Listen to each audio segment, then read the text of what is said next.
Përshëndetje të dashur shikues. Sot do të flasim për një nga serialet më të reja që do të nisë të transmetohet në televizionin Klan. Bëhet fjalë për serialin Jeta ime e mrekullueshme. Aktoria kryesore është pikërisht aktoria shumë e dashur për publikun shqiptar, Hilal Altimbilik. Në këtë serial, ajo vjen me rolin e saj kryesor si Shebnem Gümüşçy. Historia sillet rreth jetës ronditëse të Shebnem, një grua që ka përjetuar shumë padrejtësi gjatë jetës së saj. Ajo ka punuar shumë për të kapërcyer vështirësitë dhe ka bërë gjithçka që ishte e nevojshme për të ndryshuar fatin e saj. Tani, ajo përpiqet të largohet nga e kaluara e saj e errët dhe plot krime për të jetuar një jetë luksoze dhe të qetë.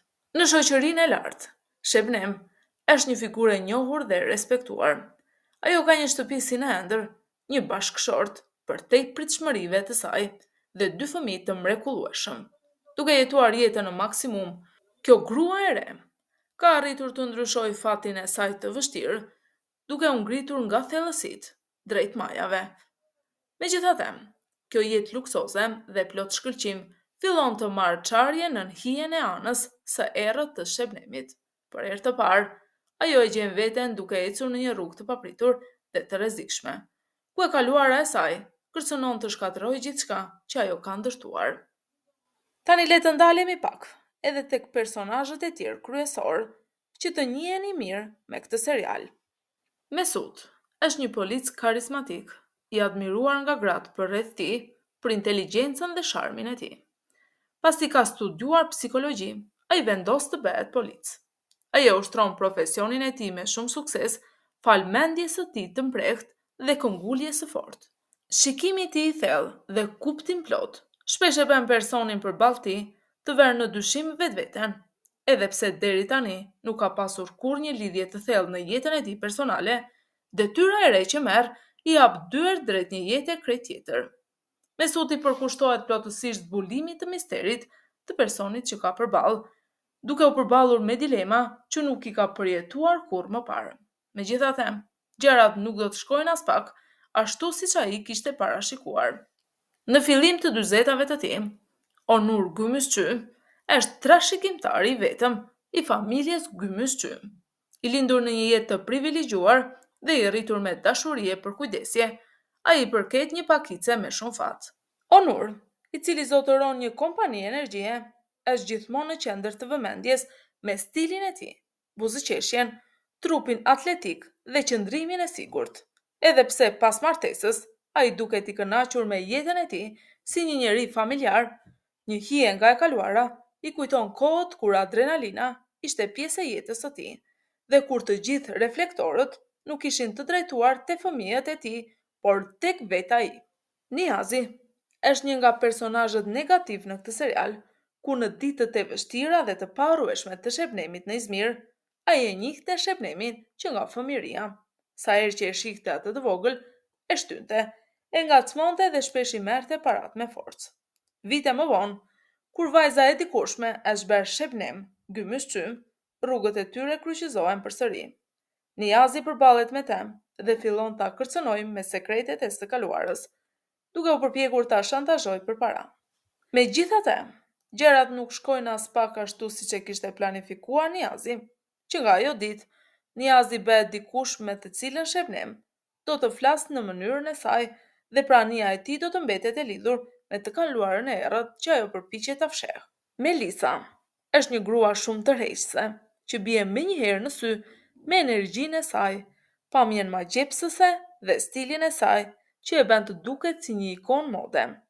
Ashtu si Onur, edhe ajo ka marrë një arsimim të mirë dhe vjen nga një familje e pasur. Për këtë arsye, ajo konsiderohet një kandidate shumë e përshtatshme për kriteret që Aysel kërkonte nusja e saj. Në të kaluarën, Melisa dhe Onur kanë pasur një lidhje të zjarrt dhe të çmendur, por kjo histori përfundoi në mënyrë të hidhur për Melisën, kur Onur u dashurua me Shebnemin. Si shumë persona toksik që nuk pranojnë fundin e një marrëdhënieje, Melisa nuk e pranon që gjithçka ka mbaruar. Me mbështetjen e Aysel, ajo rikthehet përsëri në jetën e Onurit. Pikërisht në këtë moment, situata fillon të bëhet gjithnjë e më e ndërlikuar. Aysel është mbretëresha e shoqërisë para se në skenë të shfaqej Shebnem. Në fillim të gjashjetave, ajo është nëna karizmatike e familjes Gümüşçy, një grua dinjitoze, e kulturuar dhe shumë e ditur. Ajo kujdeset për djalin e saj Onur, por jo me një dashuri të tepruar apo të ngjitur, por me një qëndrim të ftohtë dhe elegant që i përshtatet karakterit të saj. Duke qenë se vjen nga një familje shumë e pasur, që në fillim ajo nuk e ka dëshiruar Shebnemin si nuse. Megjithatë, për të mos krijuar përshtypjen se po pengon dëshirën e djalit të saj të vetëm, ajo përpiqet ta formojë dhe ta ndryshojë Shebnemin sipas standardeve të saj, duke e kthyer në një nuse të përshtatshme për familjen. Prap se prap, fakti që Shebnem vjen nga një shtresë më e ulët shoqërore, e shqetëson vazhdimisht Ayselin. Për këtë arsye, ajo shpesh përpiqet ta dobësojë dhe të gjejë mënyra për ta larguar nga jeta e familjes së saj. Por pikërisht në këtë moment, hija e së kaluarës troket në derë. Për të mbrojtur emrin e familjes dhe për të rimarrë fronin e saj në shoqëri, Aysel nis një betejë të fortë me Shebnemin. Episodi i parë i serialit hapet me Shebnemin, një grua elegante dhe suksesshme, që duket se ka gjithçka, një familje të dashur, një shtëpi të bukur dhe një jetë të qetë në shoqëri. Ajo planifikon të bëjë gjëra të mëdha për familjen e saj dhe të duket se jeta e saj është perfekte. Por pa e kuptuar, e kaluara e saj kthehet në mënyrë dramatike me shfaqjen e Niazit, një burr misterios që duket se ka llogari për të bërë me Shebnemin. Ky takim i papritur shkakton tension dhe fillon një seri konfliktesh që do të ndikojnë jo vetëm në të tashmen e saj, por edhe në të ardhmen e familjes. Si u prit ky serial nga shikuesit? Kur doli episodi i parë në nëntor të vitit 2023, seriali pati një fillim shumë të mirë në Turqi. Shumë fansa e pëlqyen serialin për disa arsye. Historia misterioze e Shebnemit, intrigat mes familjes së pasur dhe të kaluarës së saj kriminale, kimia mes aktorëve kryesor, skenat plot dramë dhe tension. Shumë njerëz në Turqi thoshin se forca e serialit nuk ishte vetëm historia, por edhe aktorët shumë të njohur dhe kimia mes tyre që e bënin serialin tërheqës. Aktorët shpesh postonin video nga seti, shaka gjatë xhirimeve, momente nga pushimet me skenave. Kjo tregonte se në përgjithësi, atmosfera në set ishte shumë miqësore.